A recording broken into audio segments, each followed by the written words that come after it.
बीजक आधारित वाणी। जब था पक्के तत्व में बड़ी प्रसन्नता इसको छाई, आनंद में हंस ने मिलकर तत्व पर करते पलटाई। कच्चे तत्व स्वभाव से भिन्न भिन्न इच्छा उपज के आए, इच्छा पूर्ण नहीं हुई तो कोई अनकर्ता ठहराए। वेद शास्त्र पुराण आदि ने भिन्न भिन्न राह बताए, तन मन ईश्वर जीव ब्रह्म आदि और तत्वन महिमा गाय। भूल करे जो भोगे 84, ऐसा माया खेल रचाई। होके चेतन जीव सनातन खुद की खबर रही नाही। अनुमान अभिमान में पड़ के फूला नहीं समाये। इन कारण करता बन बैठे बिन बिन पंथ चलाए।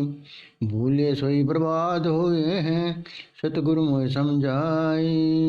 जिसको मिल गए गुरु पारखी वे ना धोखा खाए। सुन सुन जो कहते फिरते वे तो स्वयं सुनना है।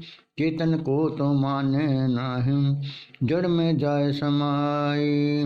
रामदास निज रूप याद रखे जो सुख शांति चाहे। शब्द विवेकी और पारखी के चरणों शीश झुकाई। बीजक ग्रंथ के शब्द मानिए।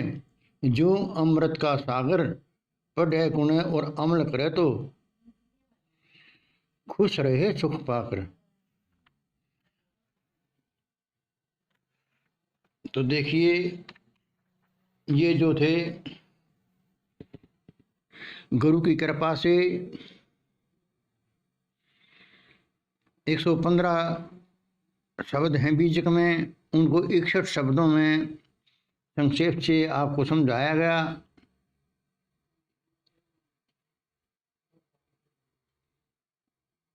कबीर साहब के शब्दों को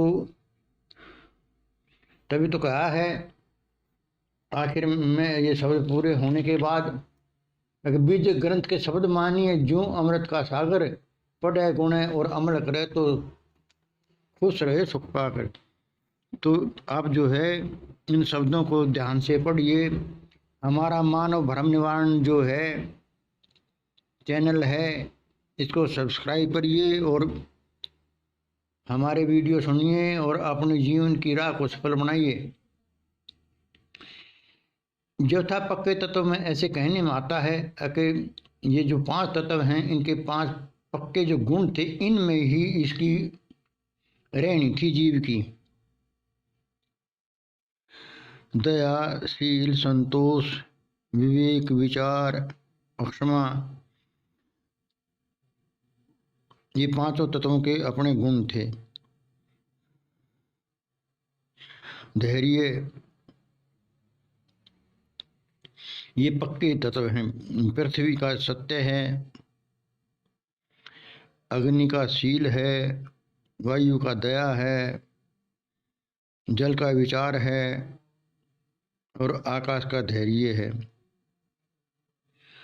तो इनमें ही ये रहता था, लेकिन इसने आनंद भाव में आकर अपने स्वरूप को भूल गया और इच्छा उपज गई कि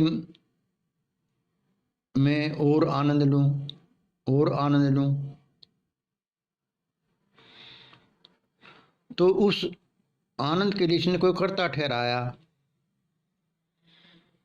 और ये वेद शास्त्र पुराण ग्रंथ आदि लिख मारे, रच डाले।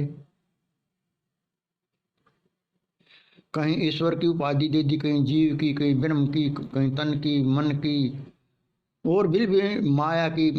भिन्न भिन्न जो है इसने अपने इष्ट मान लिए। कोई किसी में फंसा हुआ है, कोई किसी में फंसा हुआ है। कोई योग कर रहा है, कोई तप कर रहा है, कोई कर्म कर रहा है, कोई भक्ति कर रहा है, कोई कुछ कर रहा है, कोई तीर्थ कर रहा है, कोई व्रत कर रहा है। ये सब जो है इसने अपना अपने से भिन्न को करता मानकर उनसे जो ना सुख की इसने आशा कर ली, उसी में फंस गया ये। बस ये हैं सब इसके अनुमान और कल्पना, और इन मिथ्या अभिमानों में पढ़कर ये फूल नहीं समाता, अभिमान ये कर दिया। जैसे कि साहिब ने कहा भी है, तीर्थ गए 3 जना, मन चंचल चित चोर। एक विषय छोड़ा नहीं, लादिन 10 मन और। वहां मन ने 10 और लाद लिए, मैंने ये तीर्थ भी कर दिया, ये तीर्थ कर दिया, व्यर्था अहंकार हो जाता है।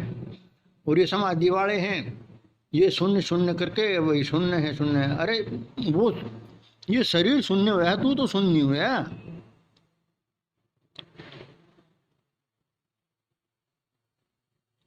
शून्य शून्य का मतलब होता है जिसकी कोई कीमत ना हो। तो अनमोल है, जीवात्मा तो अनमोल है। वो शून्य की कीमत तब बनती है जब वो किसी के साथ लगता है। अब एक तरफ 1 2 3 4 5 6 7 8 9 ये अंक हैं, और एक तरफ शून्य है यानी कि 0 है। उस 0 की कोई कीमत नहीं, लेकिन जब इन अंकों के साथ वो मिल जाएगी तो उसकी कीमत बढ़ा देती है, उसकी कीमत हो जाती है फिर। तो ये एक दूसरे के पूरक हैं, ना तो कीमत अकेली उसकी है ना उसकी है। क्योंकि कहा भी गया है, ब्रह्म बोले पर्दे ओले, तो इसका पर्दा तो हमें चाहिए चाहिएगा 5 तत्वों का। इसके बगैर चेतन बोलेगा कैसे? तो जो है अपने आप को समझिए कि सज्जन पुरुषों की संगत करिए, पारखी गुरुओं के पास जाइए, अपने धोखे को मिटाइए और आनंद लीजिए।